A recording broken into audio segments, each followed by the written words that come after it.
pourrait appeler la chimie bio-organique en général. C'était donc quand même quelque chose qui était focusé sur la synthèse avec une petite touche d'utilisation des molécules par la suite, avec un objectif derrière d'essai biologique. Par la suite, j'ai souhaité me spécialiser sur la chimie de synthèse avec un postdoc dans dans le groupe du professeur Dylan Marek, et donc qui est vraiment une synthèse organométallique stéréosélective, méthodologie pure et dure, donc très différent de mon background de thèse. J'y suis resté à peu près 2 ans presque, et ensuite j'ai rejoint l'entreprise Janssen Pharmaceutica, qui est donc la branche qui fait de la recherche pharmaceutique pour l'entreprise Johnson & Johnson, et j'ai rejoint le site de Beers dans le nord de la Belgique. J'y suis resté un petit peu moins d'1 an, et donc c'était mon arrivée dans le monde de l'industrie.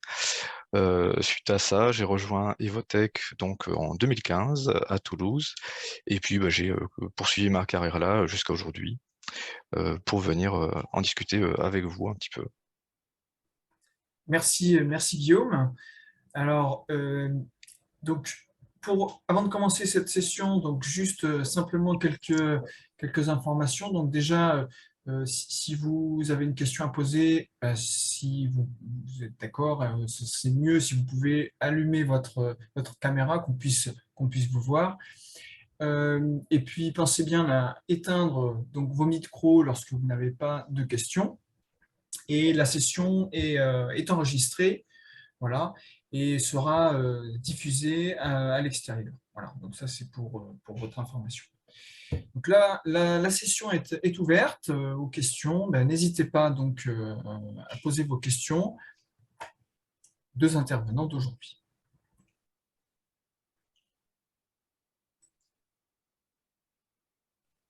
N'ayez pas peur. Voilà, l'idée, c'est vraiment de pouvoir vous aider, vous conseiller au mieux. Donc voilà, il ne faut pas hésiter. Qui est le plus courageux?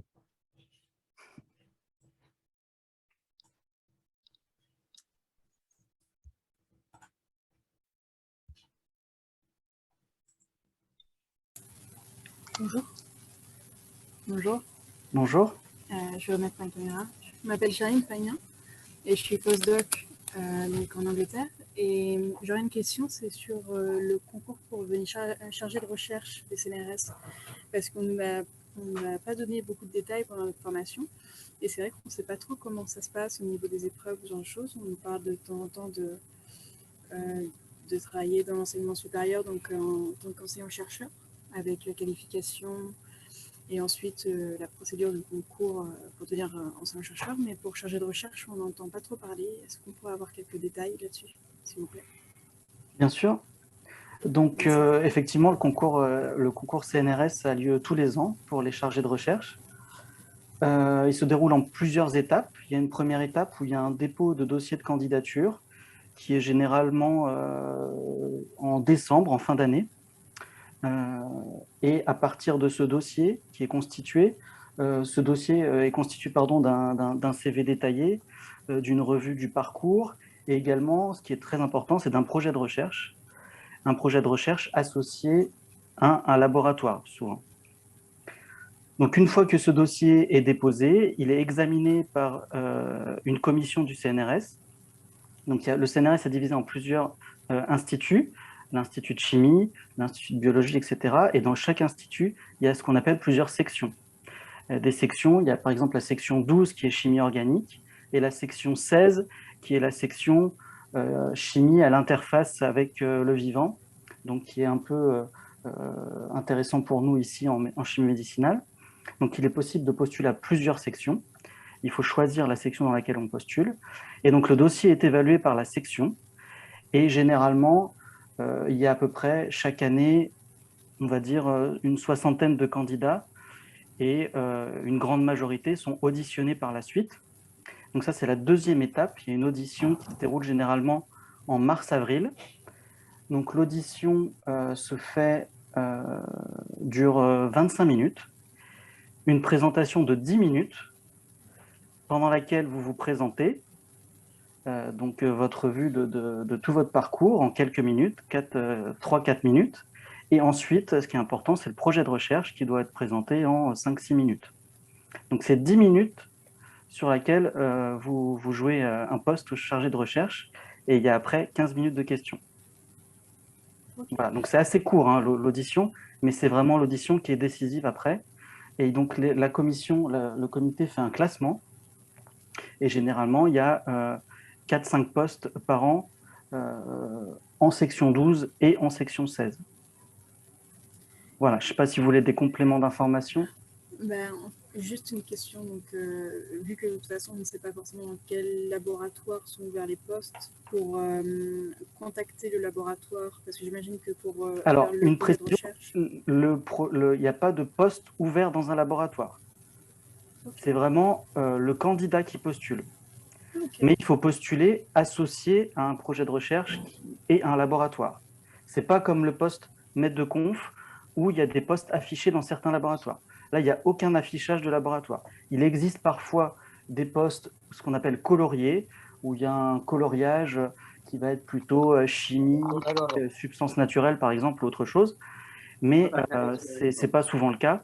On postule vraiment, c'est l'individu qui postule, mais il faut être affilié, enfin postuler souvent dans un laboratoire avec un projet de recherche. C'est aujourd'hui, merci beaucoup, vous avez très bien répondu à ma question. Merci beaucoup. Je vous en prie.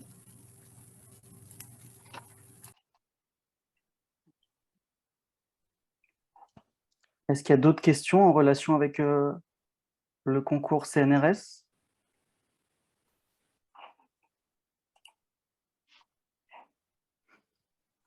Il y avait une main levée tout à l'heure. Il y avait Élodie Pradérol, je crois.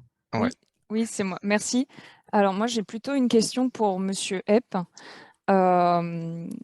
Je voulais savoir, quand on cherche un poste plutôt dans l'industrie, si on ne cherche pas spécifiquement dans le laboratoire de recherche, quels sont les types de postes pour des postdocs? Est-ce qu'il y a ce qu'on appelle, dans d'autres secteurs, il y a ce qu'on peut appeler du marketing produit? Est-ce que ça existe aussi dans l'industrie chimique? Est-ce que, enfin voilà, c'est une question assez large. Oui, en effet, mais je vais faire de mon mieux. Donc, dans le contexte de la chimie médicinale, ça reste quand même, les postes sont quand même tous orientés autour du laboratoire de chimie et de l'optimisation de molécules. Dans les entreprises que je connais, les postes qui sont de type communication, marketing, communication interne-externe, à la limite, peut-être je ferai un aparté sur le business développement, un peu sur la suite éventuellement. Ça reste en fait des gens qui sont issus d'une formation spécialisée et donc qui vont être beaucoup plus, même beaucoup mieux positionnés très vite à leur sortie de leurs études que quelqu'un qui aura une formation scientifique. Et donc avec une formation scientifique, postdoc, thèse, ciblée sur des profils chimie médicinale, chimie organique, ce sera plutôt et uniquement des postes dans les laboratoires pour préparer des molécules ou diriger des équipes qui préparent des molécules et optimiser ces molécules et comprendre leurs propriétés pour les amener aux candidats médicaments. En dehors de ça, honnêtement, on n'est pas du tout compétitif en fait avec notre formation scientifique. Il y a beaucoup d'écoles qui forment au métier que vous avez cité. L'exception que je peux voir, ce sont des choses qu'on peut apprendre sur le terrain, où il y a aussi des formations qui peuvent amener à ces métiers-là, mais moi je constate quand même que finalement, les gens que je connais, avec qui je travaille, qui font ça, c'est le business development, c'est-à-dire les gens qui démarchent pour trouver des contrats. Donc moi, Evotech, c'est une entreprise qui est une CRO.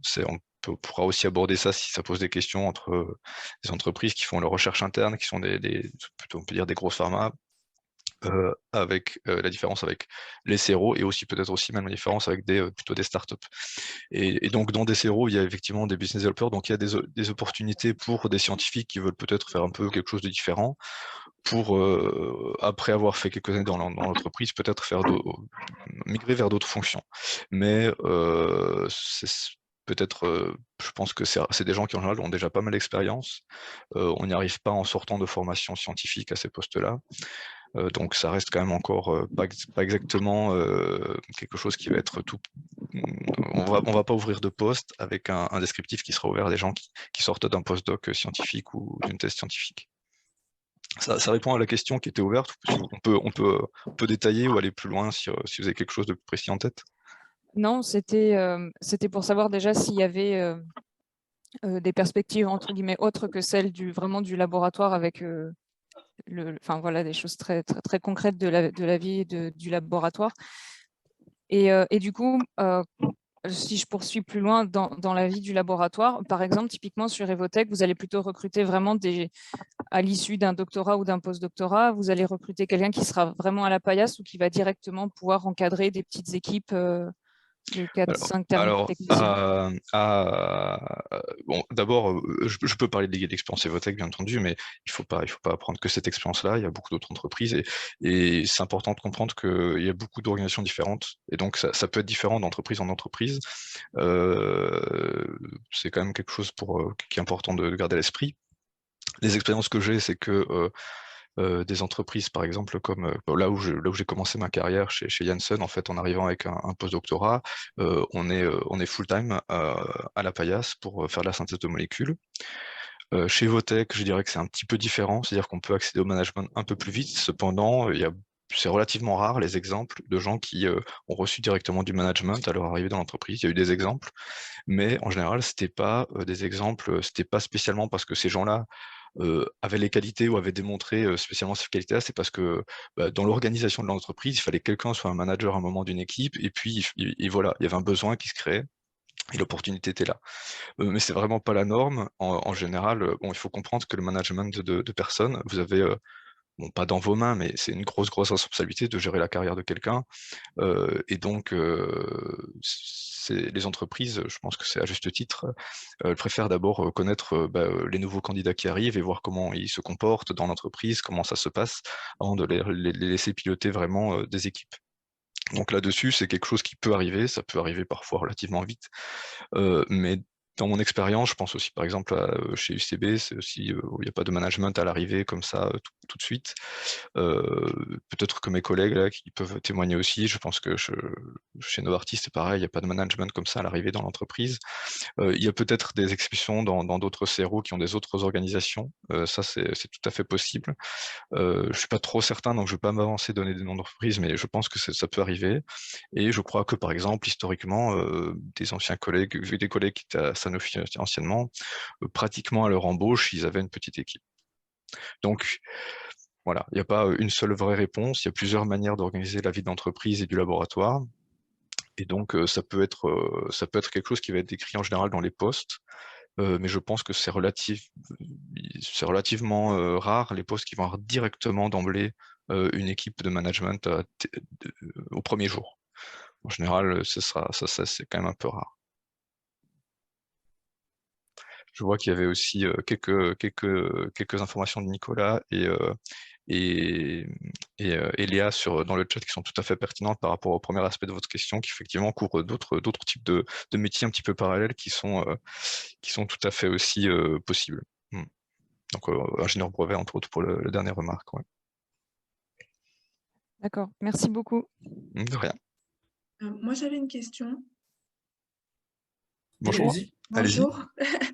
Je voulais savoir si dans le domaine des entreprises du secteur privé, le fait de faire un post-doctorat après une thèse, c'était quelque chose de requis ou d'important quand quelqu'un postule. Et si jamais c'est le cas, est-ce que le fait de le faire à l'étranger, c'est aussi un critère qui est pris en compte et qui est important, voilà, quand on est dans une entreprise, sur quelle base on va recruter, par exemple, quelqu'un qui sort, qui a fait une thèse, ou quels vont être les critères qui vont être le plus recherchés? Ok, alors ça va prendre un petit peu de temps, mais je pense que c'est une question super importante qu'on a dû tous être posée ou qu'on vous posez beaucoup. Alors effectivement, quand même, le postdoc, c'est quelque chose qui est très valorisé. C'est-à-dire, c'est pas le postdoc en soi, finalement, c'est simplement d'avoir une expérience très différente, orthogonale, je dirais, pour parler chimiquement, qui amène un élargissement de l'expertise. Indirectement, il y a plein d'autres bénéfices en fait qui découlent de ça, c'est-à-dire que vous avez un élargissement de votre réseau, vous avez une autre maturité quand vous sortez de thèse. Donc le postdoc, c'est perçu très très positivement. Il y a quelques exceptions, parfois, de gens qui ont pu avoir des postes sans avoir de postdoc. Pareil, parfois, quand il y a des opportunités qui se font, mais parce qu'il n'y a jamais de règles complètement écrites dans la pierre. Mais honnêtement, c'est relativement difficile parce que, faut quand même le dire à un moment ici, trouver un poste dans le privé, c'est relativement compétitif, hein. C'est pas si évident. Il faut pas hésiter à frapper plusieurs fois à plusieurs portes et parfois se donner plusieurs chances. Et donc, quand vous avez une autre expérience qui vient complémenter une première, je pense que c'est quand même toujours positif. Alors, sur le fait que ce soit en étranger, oui, évidemment que on pourrait l'aborder aussi un moment plus tard, mais l'anglais, pour moi, c'est indispensable la maîtrise de l'anglais. C'est-à-dire qu'on travaille, je crois que moi, quand j'ai travaillé chez Janssen, c'était une entreprise, il n'y avait que la moitié de l'entreprise qui était belge, l'autre, la moitié des employés étaient européens, donc tout le monde parlait anglais. Ici, chez Votech, il y a pas mal de gens qui parlent pas non plus français, beaucoup moins, mais il y en a. Et on a des sites en fait en Italie et en Angleterre avec qui on collabore de manière assez étroite. Donc bon, il y a plein de discussions qui doivent avoir lieu en anglais. Et ça, sans parler des collaborations avec des partenaires extérieurs qui peuvent être de toute nature, qui peuvent être des clients, mais aussi de vrais partenariats. Ça peut être aussi simplement démarcher des clients ou commander des tests dans une petite entreprise qui fait des tests biologiques bien particuliers. Ça va être de l'anglais, que vous allez devoir travailler avec ça. Donc si vous êtes à l'étranger, normalement, à quelques exceptions près, vous allez devoir travailler cette langue-là, la maîtriser, et ça vous apportera ça, entre autres, ou vous pourrez le démontrer facilement, parce qu'on dira, bah oui, s'il est parti en Allemagne ou en Angleterre, bah, forcément, il a dû un peu se débrouiller avec autre chose que le français. Et, donc, dans ce cadre-là, c'est aussi valorisé. Je pense qu'il y a aussi un aspect un petit peu, ça vous permet de voir un autre horizon aussi, ça permet de sortir du périmètre national et d'amener quelque chose de nouveau aussi, là où vous allez être recruté. Ça, c'est aussi quelque chose qui est intéressant. Maintenant, pour remettre tout ça en perspective, donc là, j'étais très sur le positif, c'est pas ça. Le plus important, ça reste le contenu du postdoc. C'est-à-dire, est-ce qu'il est pertinent par rapport à votre expérience? Est-ce que vous y faites un travail qui vous donne les formations intéressantes pour la carrière que vous prévoyez ou que vous envisagez? Est-ce que c'est un laboratoire qui est peut-être visible, qui donne des formations de qualité? Ces choses-là vont rentrer vraiment en ligne de compte. Le sujet même du travail, ça peut aussi être intéressant. Peut-être je m'égare un peu, mais par exemple, aujourd'hui, on fait de moins en moins de thèses en synthèse totale. Et mon point de vue, c'est qu'aujourd'hui, les meilleurs chimistes médicinaux, c'est des gens qui ont fait de la synthèse totale. J'en ai pas fait moi-même, hein, mais vraiment, c'est une des formations les meilleures pour ça. Et donc ça, c'est très bien valorisé. Ouais, voilà, donc il faut pas non plus croire que c'est indispensable. J'ai aussi des collègues qui ont été recrutés, qui n'ont pas été à l'étranger, et parce qu'ils ont une formation ils sont très qualifiés, et ils peuvent démontrer aussi une connaissance de l'anglais, ou ils ont eu des compétences aussi un peu différentes tout en restant en France. Donc c'est pas non plus exclusif, mais c'est vrai que ça apporte quand même quelque chose. J'encourage quand même honnêtement à le faire si c'est possible. Je trouve que c'est un plus quand même. Et ouais, je vois pas beaucoup de... Bon, peut-être un peu personnel, ouais, être à distance pendant un moment, parfois ça peut être peut-être un peu plus compliqué pour certains, selon le contexte dans lequel chacun est, mais je vois beaucoup moins désagréments que d'avantages à le faire. Ça me semble évident. Ça répond à votre question? Oui, oui, ça répond, merci. Et j'avais une autre question qui se suivait, c'était euh, est-ce que, je ne sais pas si vous, du coup, vous avez moyen de vous en rendre compte, mais si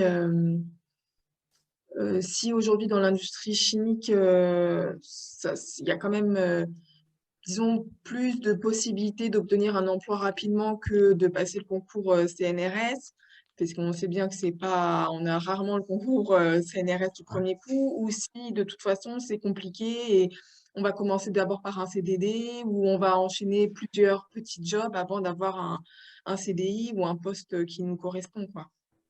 Bon, alors je pense que avant tout, je pense qu'il faut quand même arriver à. Je recommanderais pas à quelqu'un de se projeter dans une direction professionnelle uniquement.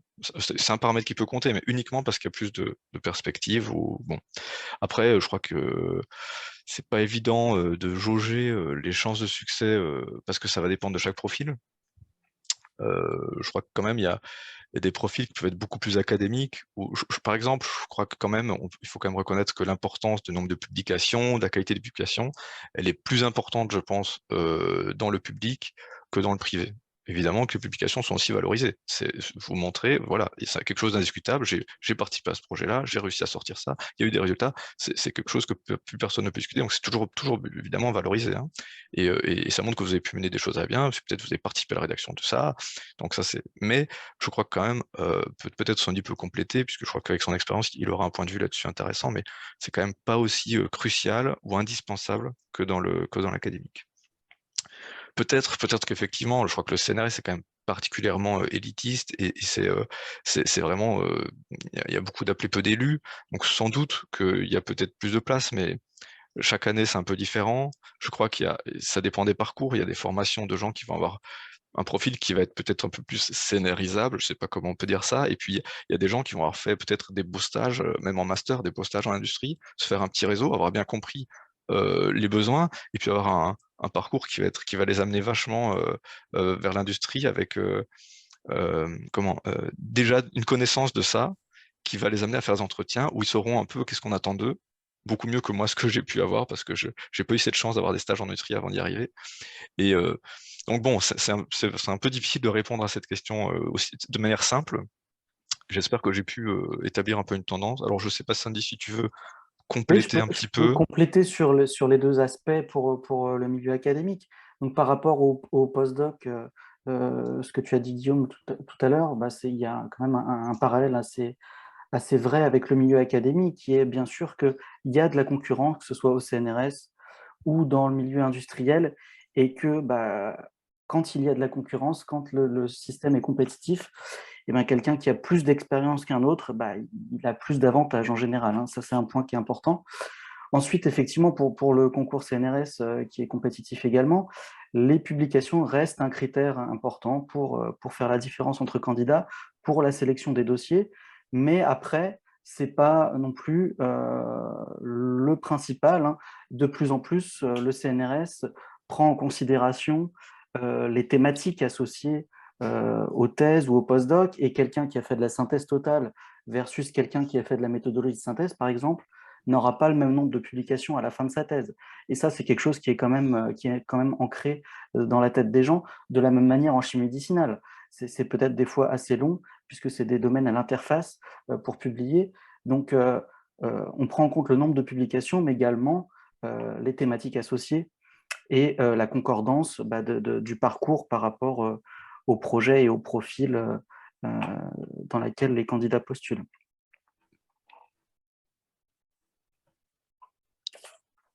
Voilà, et un autre point sur lequel je voulais aussi peut-être insister, c'est que le réseau, c'est quelque chose d'important, hein, que je pense, pour le domaine industriel ou académique. Bien sûr. Si on veut postuler au CNRS, il faut postuler sur un projet avec un laboratoire. Donc souvent, il faut contacter un laboratoire qui est intéressant, qui nous intéresse, et construire avec eux un projet qui s'inscrit dans les thématiques du laboratoire. Et ça, il faut avoir une idée de ce qui se passe, avoir des contacts. Voilà. Donc ça, c'est très important. Donc pendant la thèse et les postdocs, de faire son réseau, de construire son réseau à travers, ça peut être des congrès, des symposiums, des choses comme ça. Mais il y a d'autres possibilités, bien sûr, sur les réseaux sociaux maintenant. Et ça, c'est très important. Et je pense que, Guillaume, peut-être tu peux compléter pour l'aspect industriel. Je peux que confirmer parce que finalement, on fait aussi sa formation en discutant. Enfin, moi, personnellement, je suis vraiment énormément appris, juste simplement en parlant aux gens qui ont un peu plus d'expérience que moi autour de moi, pas nécessairement que dans mon laboratoire et dans mon laboratoire de recherche quand j'étais dans l'académique. C'est le premier cercle du réseau finalement. C'est voir qu'est-ce qu'il y a autour de soi, discuter avec les gens, par où ils sont passés, comment ça s'est passé, qu'est-ce qu'ils ont eu, qu'est-ce qu'ils n'ont pas aimé, qui ils connaissent, et ainsi de suite. Et puis en fait, très vite, vous vous rendez compte que vous connaissez A, un an après, vous allez à un autre endroit, puis en fait, vous connaissez B qui connaissait A d'un autre, et puis en fait, tout se connecte très très rapidement. Avec Sandy, on s'est rencontrés il y a peu de temps, mais on s'est rendu compte qu'on a beaucoup de gens communs, par exemple. Ce n'est qu'un des exemples que vous avez devant vous. Et donc, vous allez apprendre plein de choses sur eux, ils vont peut-être, ces gens-là, ils vont peut-être aussi connaître des gens qui ont trouvé des postes, comment ça s'est passé, qu'est-ce qu'ils font dans ce poste-là. Eux-mêmes, peut-être s'ils sont un peu plus expérimentés que vous, ils vont trouver un poste avant que vous terminiez vos formations, ils vont vous recommander des manières de postuler, des skills à développer, des thématiques intéressantes, des choses à éviter peut-être aussi. Et donc tout ça, je dirais que peut-être en entreprise, c'est un aspect un peu différent, c'est-à-dire qu'il ne fait pas nouer un contact avec quelqu'un en interne dans l'entreprise ça peut être utile, vous pouvez toujours postuler de manière spontanée, je pense pas que c'est toujours perçu positivement de ma perspective. Par contre, aujourd'hui, l'industrie est quand même vachement formatée, il y a un process ressources humaines, il faut mettre son CV dans la boîte là, il faut remplir le petit formulaire, après ça fait bien, c'est trié. Donc la manière, ouais, en tout cas, mettre un CV via un contact, ça peut aider à faire connaître l'entreprise, mais ça fait pas de la magie non plus, mais ça peut rendre que des services, c'est sûr. Et au minimum, si vous connaissez une personne qui est dans l'entreprise, en tout cas moi je le fais, je fais un feedback, je dis pourquoi ça s'est passé ou ça s'est pas bien passé, ou je donne des conseils sur comment ça pourrait se passer. Ouais. Bon, j'ai vachement débordé un peu, mais c'est évident que le réseau, c'est important. C'est pas si simple à développer, mais enfin, au début, ça semble un peu bizarre, mais au final, c'est juste rencontrer des gens. C'est pas nécessairement se forcer à être copain avec des gens, c'est simplement s'intéresser à ce que les gens autour de vous font et se rendre compte que ils ont dû passer par les mêmes problèmes que vous et ils ont pu résoudre ça peut-être d'une manière ou d'une autre et profiter de leur expérience aussi. Et dans l'aspect réseau, il y a aussi l'aspect recommandation des personnes avec qui vous avez travaillé oui, dans le passé. bien Et sûr. ça, c'est vraiment très important, que ce soit dans le milieu académique ou industriel, hein, d'ailleurs. Oui. Et quand quelqu'un postule, à partir de thèses, post-doc ou même après, et forcément, on va regarder le CV avec qui la personne a travaillé et on va contacter par mail ou même par téléphone les encadrants de cette personne pour voir comment ça s'est passé. Et ça, c'est vraiment quelque chose de très important. Et je pense qu'on ne s'en rend peut-être pas toujours assez compte assez tôt. Et alors là, je dirais, autant je disais, bon, une candidature spontanée dans une entreprise parce qu'on connaît quelqu'un, c'est une chose. Par contre, quand on a un référent académique qui dit j'ai un bon candidat, je vous le recommande, et que ce référent, il est reconnu il a un contact déjà avec l'entreprise, qu'il est reconnu pour être de qualité, d'avoir déjà recommandé bon candidat, alors là, ça pèse lourd quand même. Ça pèse lourd parce qu'effectivement, il y a une forme de validation importante. Bon, ça, c'est pas facile à avoir non plus. Il faut que ce soit quelqu'un qui soit en contact avec l'entreprise ou quelqu'un dans l'entreprise, etc. Mais quand ça arrive, c'est vraiment des super types. Donc évidemment, oui, avoir le soutien de ses anciens mentors académiques, c'est important, c'est important.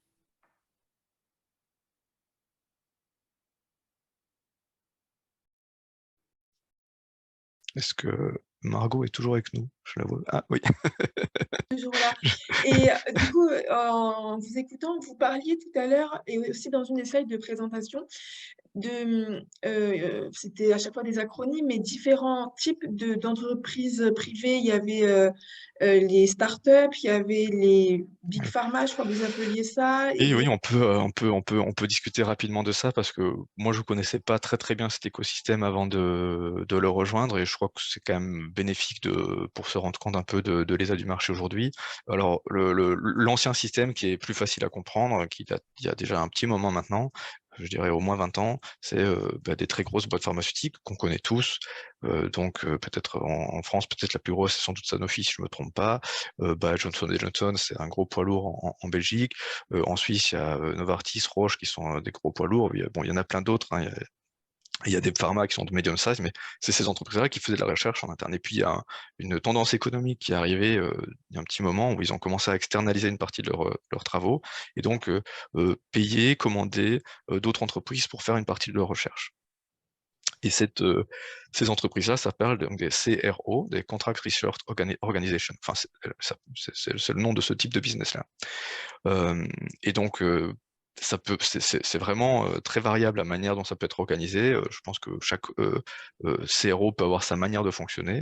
Il y a beaucoup d'exemples différents, mais ça peut être simplement une entreprise, donc une pharma, pour être un peu cliché, mais qui a besoin d'un renfort sur un projet. Elle a besoin de 5 chimistes demain pour travailler sur un nouveau projet, et elle n'a pas le temps de recruter 5 personnes immédiatement pour que demain, il y ait des manipes qui soient lancées sur ce projet-là. Et ben, elle peut avoir déjà conclu un contrat de recherche avec une CRO qui met à disposition 5 chimistes sur place dans l'entreprise en question, ou bien à distance dans un groupe dans l'enceinte du building de la CRO, qui va travailler en collaboration avec la pharma pour contribuer à ce projet-là.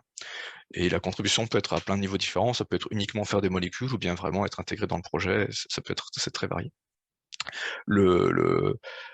C'est plus riche et plus compliqué que ça, parce que les CRO peuvent parfois créer des environnements. Donc il y a des CRO qui peuvent être spécialisés, des CRO qui vont être spécialisés dans la synthèse uniquement, des CRO qui vont faire peut-être que des tests admets. Il y a des CRO qui vont être assez complètes, qui vont permettre d'offrir presque tous ces métiers qui sont nécessaires dans le drug discovery. Et donc c'est vraiment le monde, je pense que la quantité de CRO en Europe dépasse le nombre de pharma, je pense, parce que c'est vraiment un milieu économique, des entreprises qui sont en très grosse croissance depuis plusieurs années, parce que ça permet de faire des économies aux pharmaceutiques.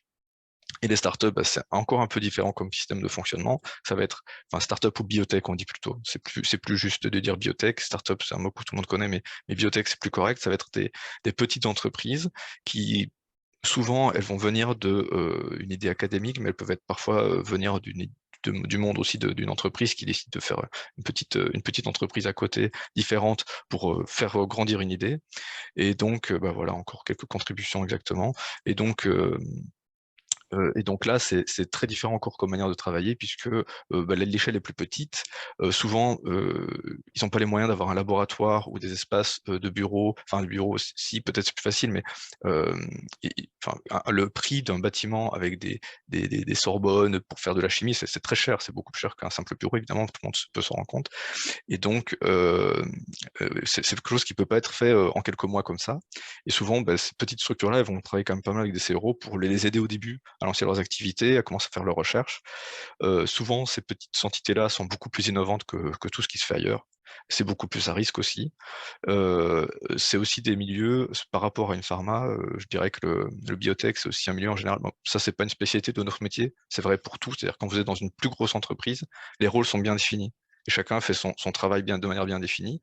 Et quand vous êtes sur une boîte qui a 4 personnes, en fait, le CEO, il fait aussi ressources humaines, marketing. Le mec qui fait la paillasse, il doit un peu aussi faire la gestion de projet et parler avec la CRO en même temps.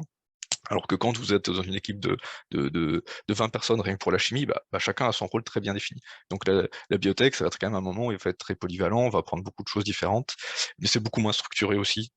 Donc c'est très différent. Et ça fait, c'est vraiment, je dirais, 3 gros contextes. C'est une simplification. Il y a des moments où ça se confond un peu, où il y a des pharmas mais qui sont un peu plus petites, et CRO un peu particulières. Donc c'est des simplifications que je fais, mais ça permet de déchiffrer et de comprendre un petit peu. Et donc, je crois que c'est important de comprendre ces différences-là pour savoir le jour où vous allez postuler, aussi à quoi s'attendre, parce que ce sera peut-être pas tout à fait les mêmes postes, pas tout à fait le même parcours professionnel dans ces entreprises-là. Moi, Evotex, c'est une CRO, et donc c'est un peu différent, ça se passe pas tout à fait de la même manière que quand j'étais chez Janssen en Belgique, par exemple, c'est sûr. On peut dire aussi que c'est plus facile aujourd'hui de trouver un travail dans une CRO parce que c'est un peu plus en croissance. Il y a beaucoup plus de besoins aujourd'hui. Donc ça, c'est quand même, ça c'est à peu près, c'est certain, c'est évident, que les pharma, bon, on va dire qu'on dit en anglais le headcount is frozen, il n'y a pas de grossissement des effectifs, donc on remplace les gens qui partent, mais il y a quand même, c'est pas des laboratoires sont pas en croissance.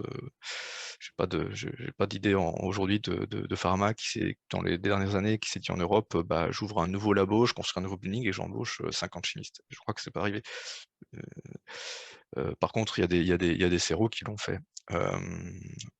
Et voilà, et donc souvent, quand il y a des pharma, peut-être pour compléter, qui ferment des sites malheureusement, qui ferment des petites équipes, en fait, c'est récupéré par des CRO qui ont besoin d'espace, sont en croissance, ont des nouveaux business qui arrivent. Et donc, en France, les derniers exemples, c'était un site à Strasbourg de Sanofi, qui a été repris par Novalix, si je ne me trompe pas, et un site en Normandie, il y a un peu plus de temps, qui était de Johnson Johnson, qui a été repris. C'était par Novalix aussi, c'est possible? C'est possible aussi, oui.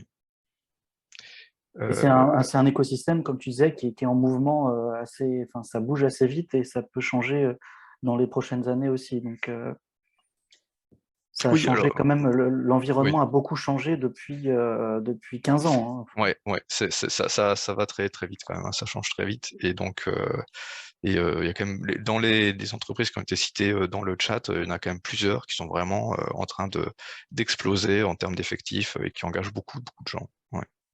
Donc effectivement, pour les candidats, c'était plus facile avant, puisqu'on ciblait les grosses industries pharma. Il y en avait 4-5 en France chez qui on postulait. Là, le travail pour aller postuler, chercher les petites CRO est plus difficile. Et c'est notamment pour ça aussi qu'on souhaite développer avec ce comité des jeunes de la SCT un mapping pour essayer d'aller identifier en France l'ensemble, enfin le maximum en tout cas, des entreprises que ce soit des grosses pharma, des petites CRO ou startups qui travaillent dans le monde de la chimie médicinale. Donc ça sera disponible, je crois, prochainement sur le nouveau site de la Société Chimie Thérapeutique. Et est-ce que vous avez une idée s'il y a une grosse différence dans la grille de salaire pour disons, un poste équivalent entre quand on bosse dans une CRO ou dans une pharma? Ouais, je ne parle pas des biotech parce que, comme vous avez dit, comme c'est à beaucoup plus petite échelle, j'imagine que les moyens sont vraiment pas les mêmes, mais peut-être que je me trompe, ça se trouve, ça peut être comparable, mais juste sans avoir de valeur exacte, mais en termes d'échelle, est-ce que c'est comparable ou est-ce que c'est vraiment en fonction de chaque boîte qui fait selon elle? Ouais, non, mine de rien, il y a une différence quand même. Et effectivement, une des raisons pour ce changement dans l'organisation du travail de la chimie médicinale, c'est pour faire des économies. Et donc les CRO ont un mode de fonctionnement qui est un peu différent, qui a quand même un objectif économique. Enfin bon, toutes les entreprises ont un objectif économique. Il n'y a pas d'entreprise qui tourne si on n'arrive pas à faire des produits innovants et qui répondent à un besoin et qui ont un succès. Mais oui, la grille salariale est un peu différente pour les CRO que pour les plus grosses boîtes pharmaceutiques. Ouais, c'est sûr. Et du coup, est-ce que en termes d'évolution de carrière, c'est pareil, c'est plus facile, par exemple, dans une CRO que dans une pharma ou inversement ou... Alors, et là, c'est un peu l'inverse. C'est-à-dire que, enfin, moi, mon expérience, et il y en a d'autres comme ça, c'est que, comme dans les pharma, il y a moins de croissance organique. Spontanément, moi, en tout cas, c'est mon histoire, mais il y a plein d'autres gens qui sont arrivés dans d'autres CRO. C'est quand on rentre dans une CRO et que cette CRO, dans les prochaines années, elle va recruter 50 personnes de plus, il va falloir qu'il y ait des gens qui s'occupent de ces gens-là. Et ça donne des opportunités aux gens qui acquièrent de l'expérience dans cette CRO-là. Et ça donne plus de responsabilités plus rapidement. Et la croissance du business, ça donne aussi enfin, les CRO, elles ont souvent, enfin, je connais pas comment ça se passe dans les autres, mais quand je vois que c'est en croissance, globalement, c'est parce qu'il y a pas mal de projets qui arrivent et qu'il y a pas mal de choses à faire. Et donc, une des choses que j'aime dans mon métier, moi, personnellement, et qui fait et qui tient au fait que ce soit une CRO, c'est aussi parce qu'il y a une variété assez importante des projets. On peut faire des choses très très différentes d'un moment à l'autre, alors que, bon, en général, les boîtes pharma, elles ont quand même des grosses thématiques dans lesquelles elles sont spécialisées. Ça permet de plus, ça c'est un peu différent. Mais je pense qu'effectivement, en termes de perspective de croissance ou de responsabilité, c'est plus facile de prendre des responsabilités dans une CRO qu'aujourd'hui dans des boîtes pharma. Ouais. Ok, merci. Merci à toi, Margot, pour nous avoir tenu en conversation pendant un bon moment. Merci. Belle participation. Il y a une main levée. Guy, vas-y, viens, interviens. Bonjour, excusez-moi, je n'ai pas de webcam, donc ça va être juste en Pas de audio. problème. Je rebondis sur la question de Margot sur les salaires, justement, parce que pendant mes études, j'ai souvent eu des RH qui faisaient des formations pour le recrutement, les entretiens, etc., qui nous disaient que c'était important de savoir se placer sur la question du salaire pendant un entretien d'embauche.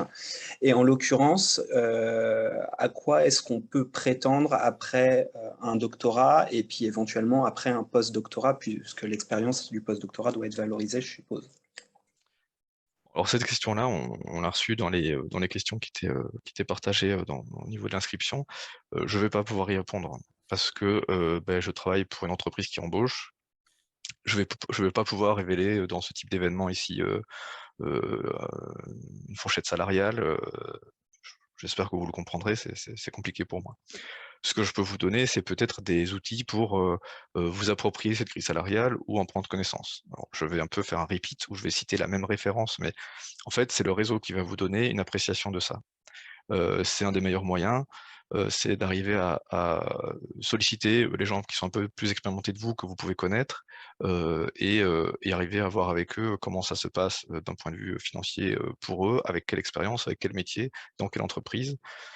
Et je pense que c'est le meilleur moyen d'y arriver. Aujourd'hui, là, je ne vais pas pouvoir donner une fourchette comme ça. Je pense que ce serait pas approprié. D'accord. Désolé j'imagine que oui, vous aurez bien aimé, mais oui, ça c'est pas. Pas de souci. Merci. Bonjour. Bonjour. Bonjour. Est-ce que c'est bon? Oui, bonjour. Donc merci beaucoup pour toutes les informations que vous avez données. Moi, je suis doctorante de 2e année, je suis en CIFRE avec Sanofi. Donc tout ce que vous venez d'évoquer, ça me parle assez, vu que je vois ça aussi de l'intérieur. Et donc ça a répondu à beaucoup de mes questions par rapport au recrutement, à la différence avec les Big Pharma et les CRO. Et du coup, je vais poser une autre question, parce que vous avez déjà répondu aux autres.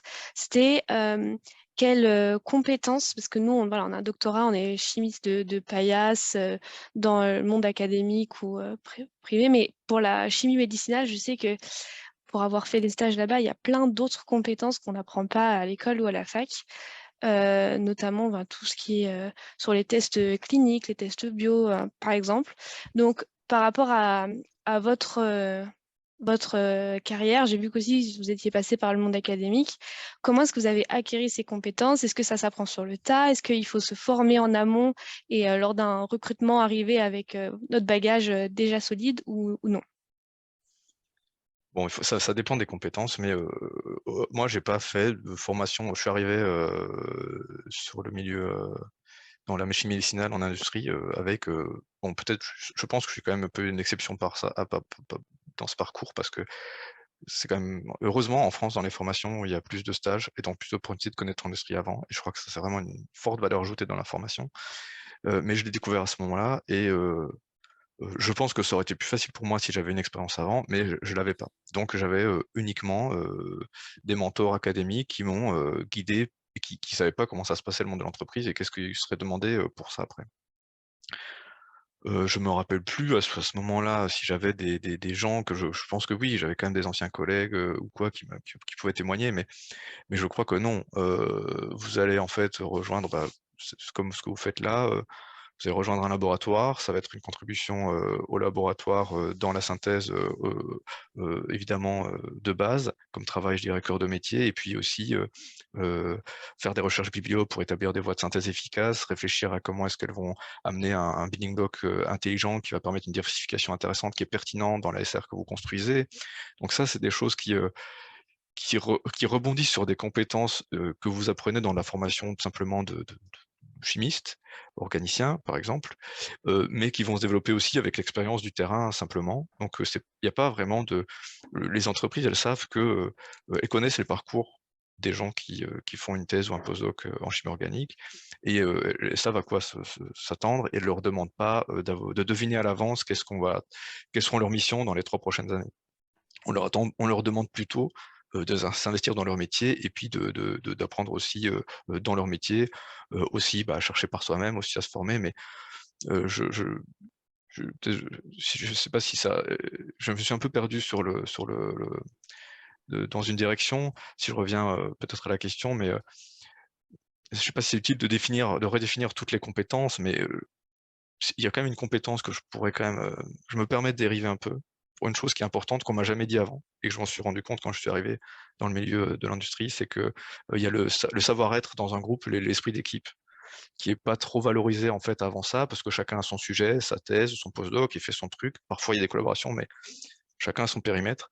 Et quand on arrive dans le monde de l'industrie, quand même une compétence super importante, c'est pouvoir collaborer, pouvoir respecter et puis pouvoir se faire respecter aussi de ses collègues dans une ambiance de travail positive et agréable pour tout le monde, et qui permet à tout le monde d'être efficace. Donc ça, c'est peut-être une compétence un peu particulière qu'effectivement, mais j'ai peur que cette compétence-là, elle ne s'acquiert pas. Enfin, en général, on l'a ou on l'a pas, mais je trouve que parfois, elle est un peu négligée et que c'est important. Et souvent, plein de gens qui l'ont, en fait, ne se rendent pas compte non plus de l'importance que ça a dans leur quotidien. Voilà, est-ce que ça a répondu à votre question? Parce que j'ai l'impression que je suis parti aussi je dérive beaucoup. Oui, ça va. Est-ce qu'on peut peut-être donner la... Merci beaucoup, Rebecca. On peut donner la parole peut-être à Oscar, avant de revenir à Guy qui s'était déjà exprimé.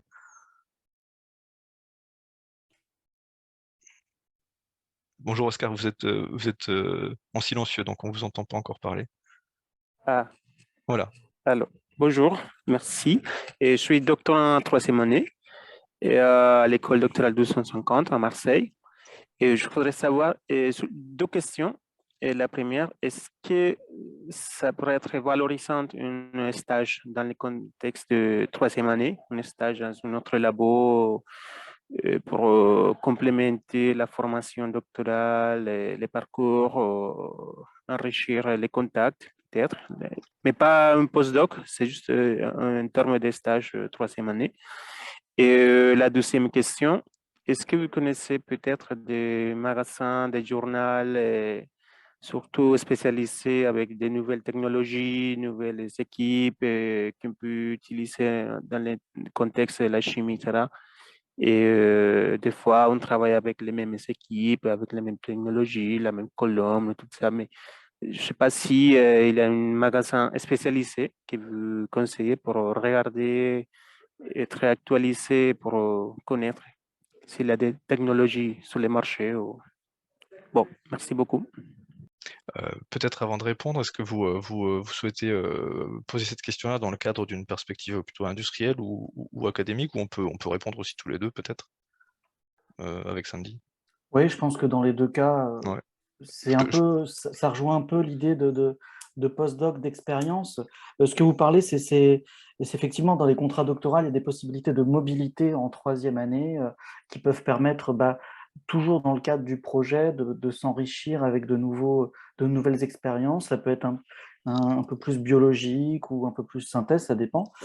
Et en tout cas, pour ce qui concerne le milieu académique, ça peut être encore une fois un plus, c'est-à-dire que plus on a une expérience large et utile pour la suite, et mieux ce sera en tout cas. Moi, je peux que... C'est pareil, hein, c'est sûr, c'est un candidat qui montre qu'il a pu... Enfin, avoir une petite expérience complémentaire dans sa thèse, c'est que, entre guillemets, résoudre des problèmes supplémentaires, donc c'est que valorisant. Après, il faut être sûr qu'on est en capacité de les résoudre, c'est-à-dire que si les 2 premières années de thèse, on n'a peut-être pas arrivé à finaliser tout ce qu'il fallait, etc. Éventuellement, peut-être qu'il faut peut-être le reconsidérer, mais souvent, c'est vu très, très positivement. C'est complémentaire, ça montre que vous bougez, que vous êtes actif, enfin, c'est dynamisme, c'est super. Donc pour le milieu académique, que ce soit CNRS ou maître de conf, un critère important, c'est la mobilité. Donc il y a la mobilité géographique, quelqu'un qui a fait son parcours de l'école jusqu'au postdoc dans le même laboratoire, ça va être peut-être un inconvénient par rapport à quelqu'un qui a vu plusieurs laboratoires, plusieurs façons de fonctionner, etc. Donc il y a la mobilité géographique qui est importante, mais également la mobilité, ce qu'on appelle mobilité thématique, hein, c'est-à-dire faire des choses complémentaires qui peuvent élargir le domaine de compétences.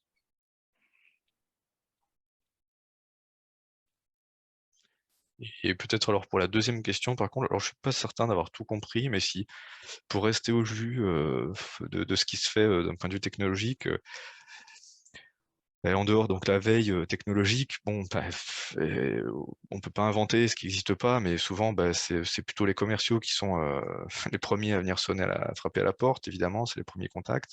C'est peut-être pas toujours les plus pertinents, mais bon, c'est comme la veille bibliographique, c'est voir qu'est-ce qui se fait dans les autres centres de recherche de référence qui sont sur la même thématique. Mais rencontrer des techniques commerciales, c'est quand même toujours une bonne idée, avec un esprit critique, évidemment. C'est toujours quand même une bonne idée pour rester au courant, parce que bon, eux, ils simplifient le discours, ils donnent vite fait quelques informations, ça fait parfois gagner un peu du temps. Bon, là-dessus, ouais, je sais pas de réponse magique pour ça. Je crois que c'est Ça peut effectivement. peut-être être participer aussi à des congrès, des Oui, bien symposiums. sûr. Il y a beaucoup de choses qui se passent dans ces congrès. Mais est-ce qu'on a répondu à vos questions, Oui, Oscar? bien sûr. Oui, bien sûr, merci. Merci, Oscar. Question de Guy. Oui. Alors, c'est une question sur un autre thème, c'est est-ce que pour un candidat, ça sera valorisé et comment ça sera valorisé s'il y a une valorisation, un candidat qui aurait entre guillemets, un double diplôme, c'est-à-dire par exemple quelqu'un qui aurait fait un diplôme d'ingénieur poursuivi par une thèse, ou quelqu'un qui aurait une thèse de pharmacie plus une thèse de chimie médicinale en sciences, du coup, comment est-ce que ça va se retrouver valorisé? Pour l'industrie? Dans les deux cas, je pense que la réponse est intéressante dans les deux cas. Vas-y, Guillaume, je te Allez, laisse commencer. j'allais te laisser la priorité. Ok, donc j'ai quelques exemples effectivement de collègues qui ont de ce genre de parcours. Je suis pas sûr que ça a été. En fait, on a répondu à cette question dans une séance un peu précédente qui était ciblée pour des personnes un peu plus jeunes que vous ici.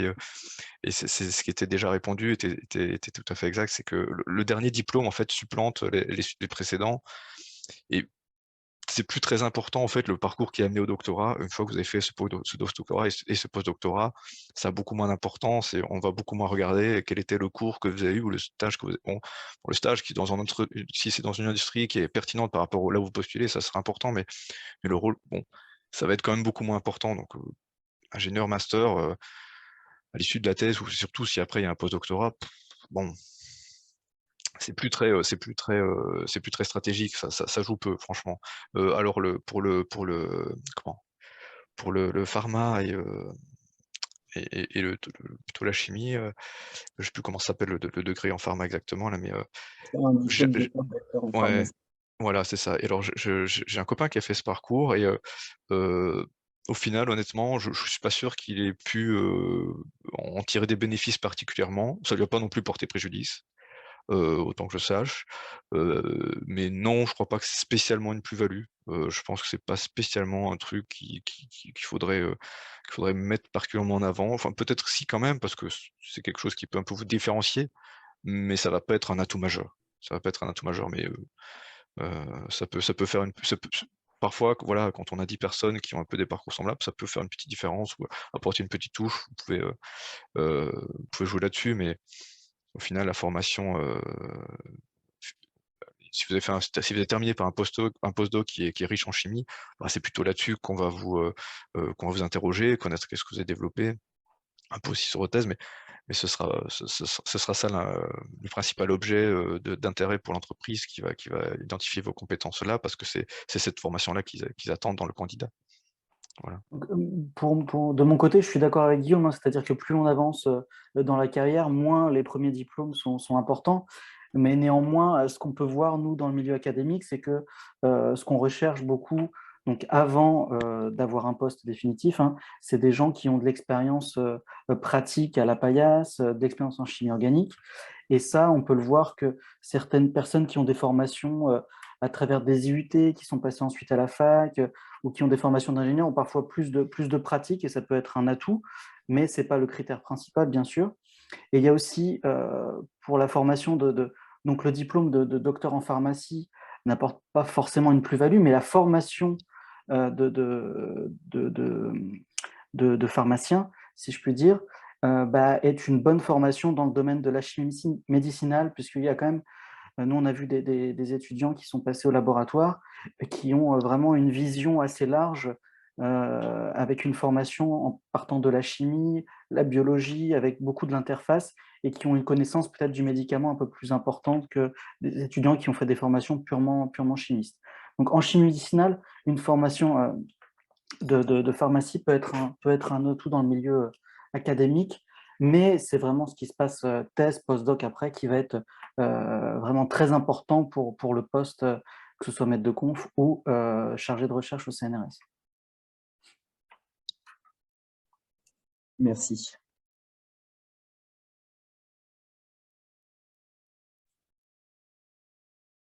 Camille? Alors, il y a oui, voilà, il y a deux mains levées. Oui, bonjour, vous m'entendez?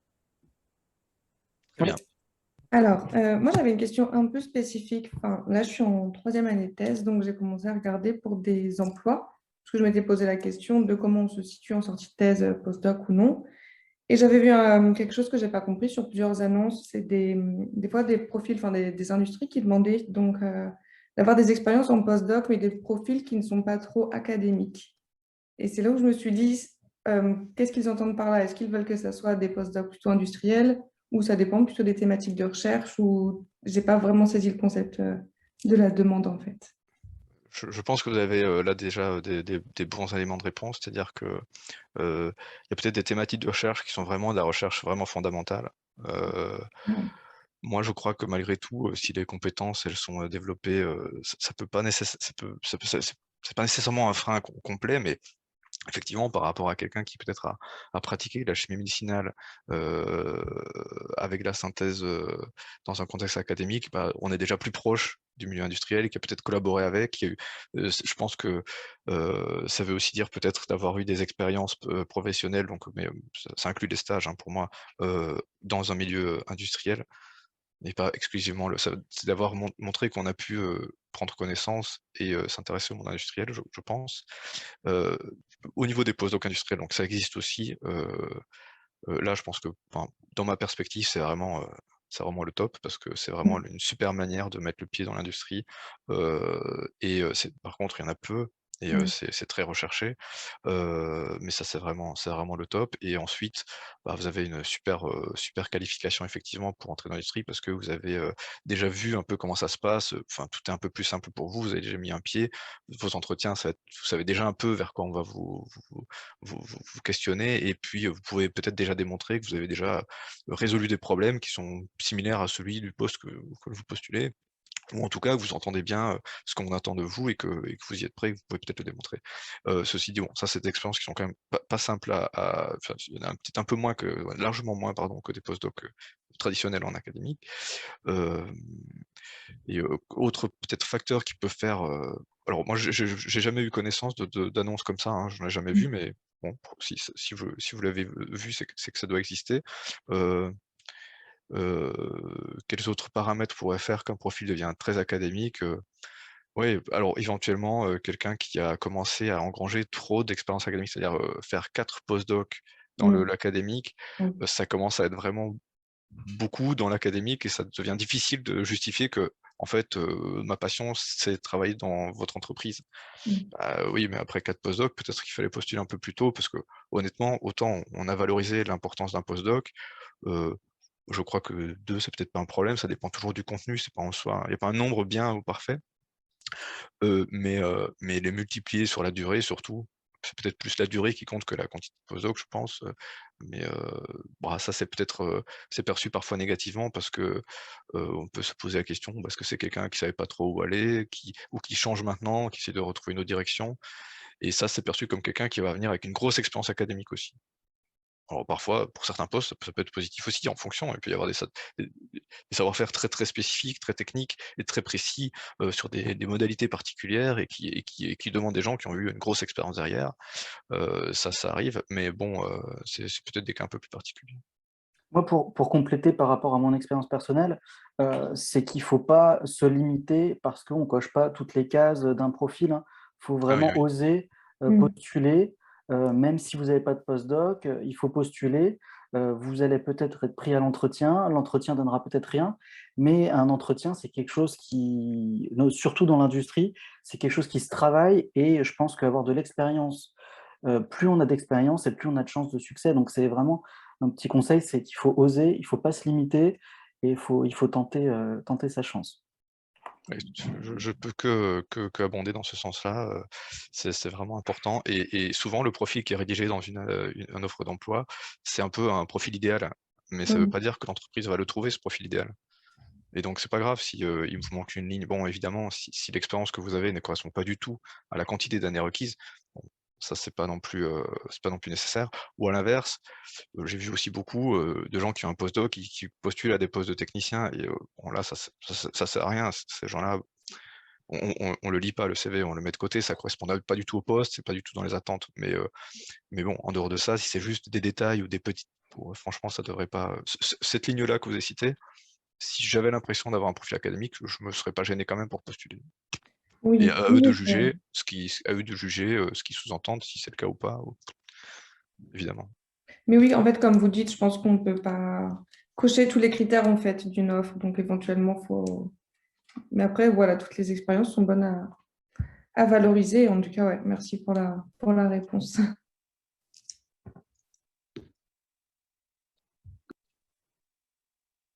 Ophélie? Oui, bonjour. J'avais une question, moi, j'entends souvent qu'en tant que chimiste médicinal, on est en concurrence avec des pharmaciens et avec des chimistes organiciens, disons, plus traditionnels. Je veux savoir si c'était une réalité de terrain dans l'académique comme dans l'industrie, et si oui, malheureusement, est-ce que vous auriez des conseils à nous donner pour essayer de valoriser notre profil?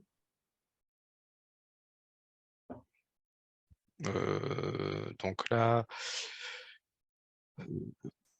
moi, le monde de la chimie médicinale en industrie que je connais, c'est vrai qu'il y a cette dualité un peu du profil avec quelqu'un qui est vraiment plus un background synthèse organique, peut-être un peu dur, et puis qui après s'est ouvert à ce qui est la chimie médicinale quand il est arrivé dans l'industrie ou un peu avant, ou des gens qui ont déjà connu la chimie médicinale plus tôt, qui ont une formation académique, qui mettaient déjà une grosse couleur de chimie médicinale dans la formation, et qui après s'en servent après dans leur carrière aussi.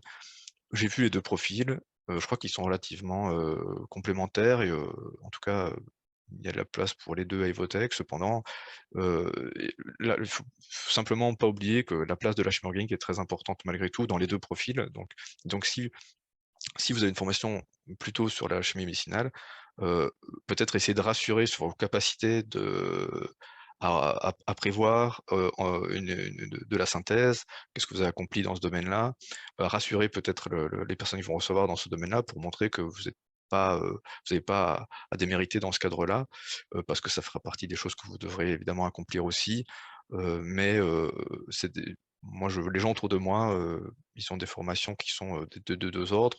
Ce serait difficile de donner un ratio entre les 2. Peut-être qu'il y a un peu plus de gens qui ont vraiment une formation chimie organique, mais est-ce que c'est pas aussi parce que peut-être plus de formation chimie organique? Bon, c'est pas évident de le savoir à la fin. Et puis il y a des gens où c'est compliqué, où ils font un peu, ils font un en thèse, et puis ils mélangent un peu les 2. Donc bon voilà. Si vous êtes en thèse et que vous avez fait une formation plutôt chimie médicinale, peut-être un postdoc qui va vous donner un solide background en chimie organique, ça peut être une manière de faire ça aussi. Après, je pense qu'il ne faut pas non plus penser que ça vous éclipse le fait de pas être un chimiste organicien. Je crois pas, non. Je pense que dans le monde académique, c'est assez similaire, même si je dirais que quelqu'un qui a travaillé à l'interface, ça peut être un plus sur certains projets en chimie médicinale, mais reste que la chimie organique est au cœur des préoccupations du chimiste médicinal, effectivement.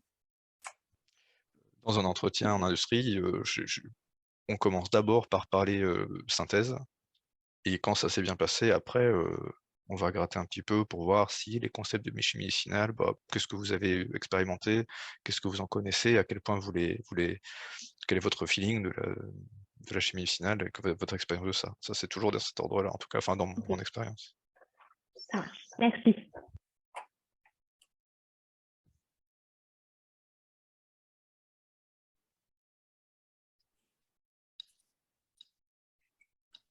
15 minutes pour les dernières questions.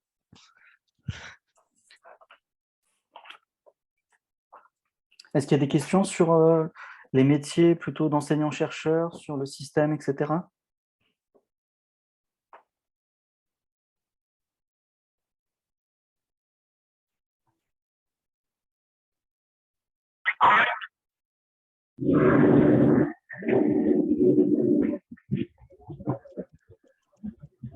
Non? On vous entend très mal.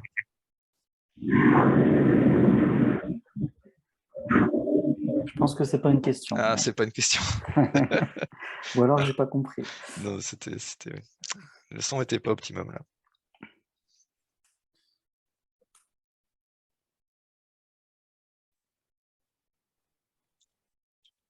Alors, il y avait des questions sur le formulaire d'inscription, peut-être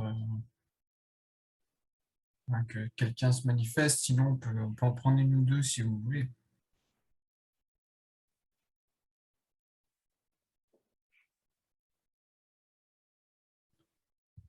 Il y avait une question sur la difficulté de trouver les postes d'ATER ou les postes de maître de conférence, par exemple. Je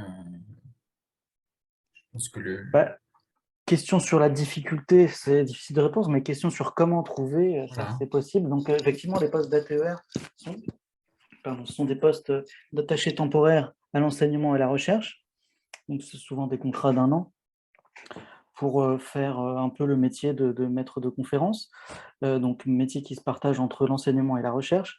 Et souvent, les postes d'ATER sont diffusés sur les sites des universités, hein, si je ne dis pas de bêtises. Donc, il faut vraiment aller voir les sites des universités en fin de saison, c'est-à-dire au mois de mai, juin, des choses comme ça. Voilà, sur le site Galaxy aussi, il y a beaucoup de choses. Et le métier d'ATER, c'est une porte ouverte très intéressante pour le métier d'enseignant-chercheur. Métier d'enseignant-chercheur donc qui passe par des concours aussi. Donc, il va y avoir cette fois par rapport au CNRS, c'est plus le candidat vraiment qui postule sur un poste national, mais le candidat va postuler sur des postes associés à des laboratoires. Donc, c'est le laboratoire qui a un poste et qui va organiser le concours sur son poste.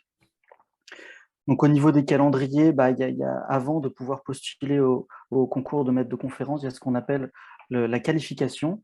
La qualification qui se fait généralement, ça va pour cette année, je vois les dates, c'est du 20 septembre au 8 novembre, donc c'est généralement en début d'année scolaire. Et ensuite, à partir de la qualification, ça permet de valider que le candidat a le dossier pour pouvoir postuler au poste de maître de conférence. Et donc ensuite, il va y avoir, si le candidat a la qualification, des postes qui vont être ouverts généralement en début d'année, qui vont être affichés donc, sur le site Portail Galaxy, et le candidat va postuler à ces différents postes. Il y a aussi, un peu comme au CNRS, où il y a les sections 12 et 16, cette fois à l'université, c'est plus section, je crois, 32 pour la chimie et 86 pour le médicament. Si je ne dis pas de bêtises, il y en a d'autres, hein, bien sûr. Et donc, il y a des profils de poste, le candidat postule et le laboratoire en question avec un comité sélectionne les candidats, en général 6 à 8 candidats qui sont auditionnés pour le poste. Et ensuite, il y a un classement qui est effectué et les résultats, c'est en général au mois de juin.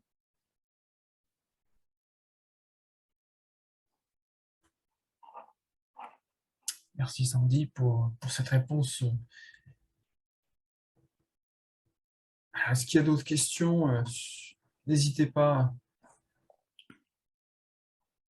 Alors, il y a aussi des petits points que je voulais aborder. Par exemple, il ne faut pas oublier que le parcours est fait d'opportunités aussi et qu'il faut des fois saisir les opportunités quand elles se présentent et qu'on n'a pas toujours prévu à l'avance tout ce qui allait se passer.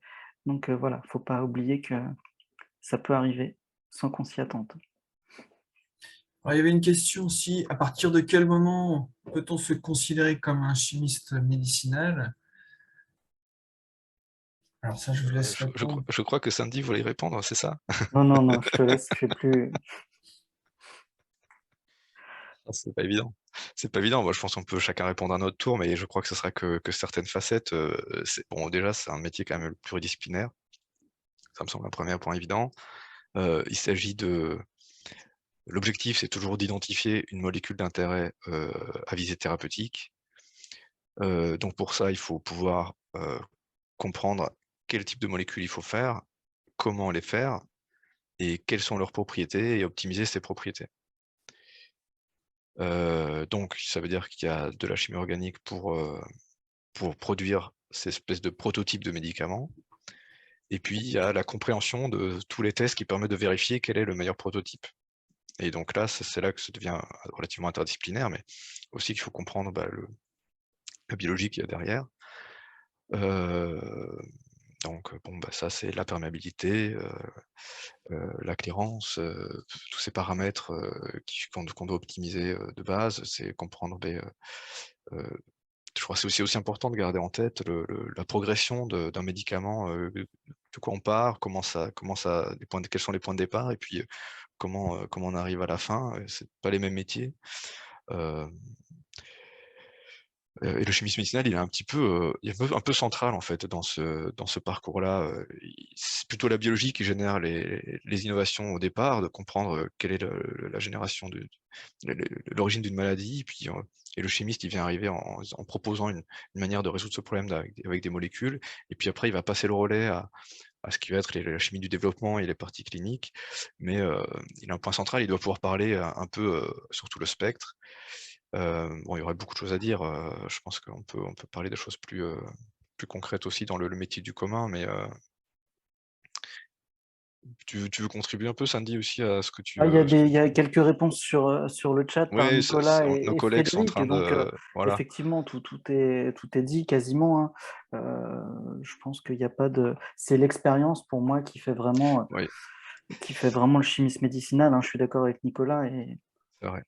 C'est vrai que je ne l'ai pas abordé, mais finalement, il y a quand même beaucoup de choses aussi qui s'apprennent uniquement. Et ça peut être frustrant pour les plus jeunes d'ailleurs, c'est un message important, mais je pense que quand on est jeune, c'est un peu frustrant de se rendre compte que il faut être entre guillemets patient et avoir faim de connaissances et d'expérience, parce que c'est en vivant les problèmes qu'on apprend à résoudre après les problèmes futurs. Ouais. Ouais. Non, je suis d'accord, ce paramètre expérience que Nicolas a mis en avant, il est important. Ouais. Ok, merci beaucoup. Alors, il y avait une autre question sur les compétences qu'il faut développer ou acquérir pour avoir une chance de changer un profil plutôt académique vers un profil industriel. C'est très général, ça va dépendre du profil en particulier. Bon, on peut pas changer un parcours. On a fait la formation qu'on a fait, on a fait les stages qu'on a fait, on a fait la thèse qu'on a fait, ça on peut pas revenir dessus. Il y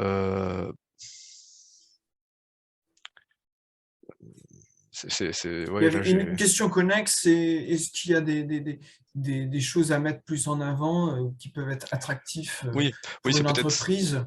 Je pense que ça doit être ça la stratégie, Ouais. c'est-à-dire, on a parlé plusieurs fois de l'importance de bien connaître sa chimie, ces choses-là, et ça, même quand on a un profil académique, en général, c'est des connaissances qui vont avoir une haute valeur ajoutée. Peut-être qu'il faut éviter, c'est peut-être mettre trop en avant des compétences qu'on attend dans le milieu académique, parce que ça va peut-être refroidir un peu, ça va faire un peu peur par rapport à ça, mais bon, non, je pense qu'il faut pas trop se fermer non plus des portes. C'est pas, enfin, je crois pas qu'il y a un profil trop académique pour pouvoir postuler. Si vous en avez envie et que vous arrivez à mettre en avant des compétences qui sont pertinentes pour le poste, bon, je pense que c'est pas, il faut quand même tenter votre chance. Il y a pas de raison. Je crois que, enfin, moi-même, j'avais un profil quand même pas très industriel, et je réfléchis un peu autour de moi, mais je pense pas que ce soit quelque chose qui doit être... Faut pas se freiner, faut pas se mettre soi-même un frein avant d'avoir tenté sa chance non plus, j'ai envie de dire, tout simplement, quoi. Ouais, c'est pas évident pour répondre à cette question-là. Et je crois qu'on avait... Est-ce que Camille avait une question, une deuxième question, ou il y avait une main levée qui était... Alors, oui, c'était pour revenir justement sur les profils là dont vous parliez, puisque comme vous, éventuellement, à la base, vous cherchez des postes en chimie médicinale. Et c'est vrai qu'aujourd'hui, bon, du coup, le chimiste organicien, il a des compétences justement en synthèse, en paillasse, éventuellement, il a fait un peu de medchem. Mais c'est vrai qu'il y a certains profils où, du coup, des fois, ils demandent aussi des connaissances assez particulières en immunologie, en oncologie, en culture cellulaire. Et je ne sais pas si, du coup, pour des chimistes, c'est cohérent de postuler à ce type de truc et d'apprendre éventuellement sur le tas ou de se donner les moyens d'apprendre, ou si vraiment ça n'a rien à voir parce que c'est vraiment trop biologie et c'est vraiment réservé à d'autres types de profils. Alors, donc là, j'imagine que c'était une question pour des postes dans l'industrie, donc, hein, pas nécessairement. Postdoc et poste dans l'industrie, ouais, c'est un peu ça. C'est vrai que poste en industrie, il demande quand même des grosses spécificités en connaissances biologiques, ouais. Alors, il faudrait les vraies personnes qui pourraient répondre, évidemment, c'est les gens qui ont posté ces annonces-là, qui recherchent les personnes-là. Il y a des profils, il y a pas mal de même, je dirais, d'entreprises qui ont besoin de profils très spécifiques, qui recherchent les gens qui ont un parcours vraiment qui a pu combiner des savoir-faire très différents.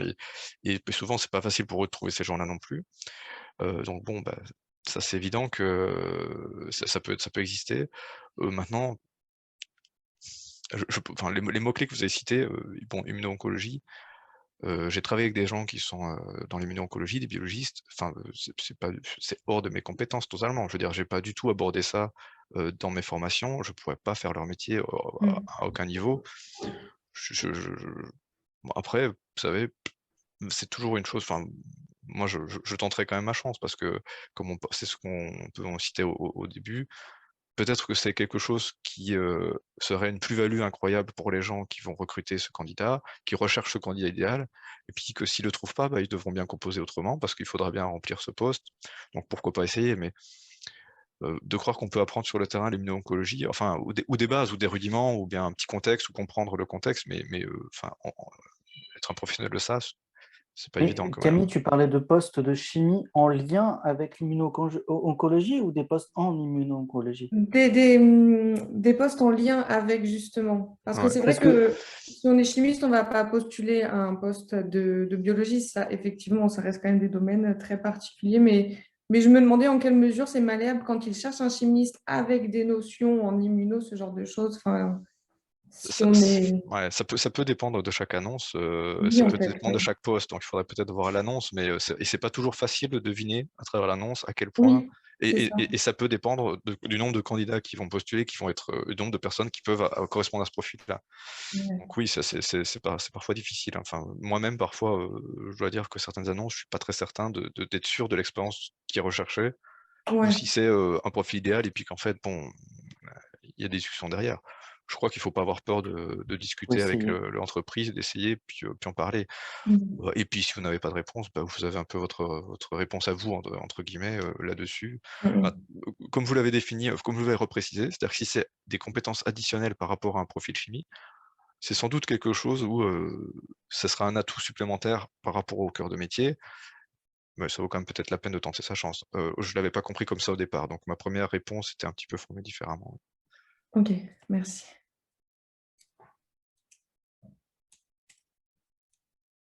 Guy? Oui, alors c'est pour rebondir un peu sur la question de Camille, et c'est dans le cas où l'entreprise recherche pour un poste avec certaines compétences, mais comme on l'a dit, les profils idéaux, c'est extrêmement rare de les remplir, de cocher toutes les cases. À quel point les entreprises vont être vont permettre, par exemple, de la formation pour la personne pour acquérir des compétences supplémentaires sur pas forcément du point de vue scientifique, ça peut être le côté scientifique, ça peut être aussi le côté management, on parlait des aspects business éventuellement. À quel point est-ce que l'entreprise va pouvoir faire de la formation supplémentaire derrière? Alors là, l'entreprise, en fait, si elle ouvre un poste, c'est parce qu'elle a besoin de quelqu'un pour un rôle particulier, et c'est pas parce qu'elle ouvre pas une formation. Dans l'entreprise, ouais, c'est pas une école, quoi.